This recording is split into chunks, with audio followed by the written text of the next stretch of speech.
আসসালামু আলাইকুম রহমতুল্লাহি ওবরাকাতুহ। কুরআনে কারিমের একটি আয়াত আছে, মা কানা মুহাম্মাদুন আবা আহাদিম মির রিজালিকুম ওয়ালাকির রাসূলুল্লাহি ওয়া খাতামান নাবিয়্যিন। এই আয়াতে আল্লাহ তাআলা বলেছেন, মুহাম্মদ সাল্লাল্লাহু আলাইহি ওয়াসাল্লাম কোনো পুরুষের বাবা নন, কিন্তু তিনি আল্লাহর রসূল এবং তিনি শেষ নবী। এই আয়াতকে যারা অস্বীকার করে তারা কাফির। যেমন কাদিয়ানী, তারা রাসূলুল্লাহ সাল্লাল্লাহু আলাইহি ওয়াসাল্লামকে নবী মানার পাশাপাশি মির্জা গোলাম আহমদকেও নবী মানে, অর্থাৎ খতমে নবুয়তের পরেও তারা নবুয়তে বিশ্বাসী, তাই তারা কাফির। তাহলে আমার প্রশ্ন হচ্ছে, মিল্লাত আবিকুম ইব্রাহিম হুয়া সাম্মাকুমুল মুসলিমিন, এটাও কোরআনের আয়াত।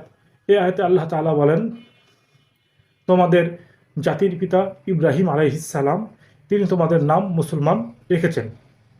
তাহলে এই আয়াতকে বিশ্বাস করার পাশাপাশি যদি কেউ শেখ মুজিবকে জাতির পিতা হিসাবে বিশ্বাস করে, তাহলে সে কাফের নয় কেন?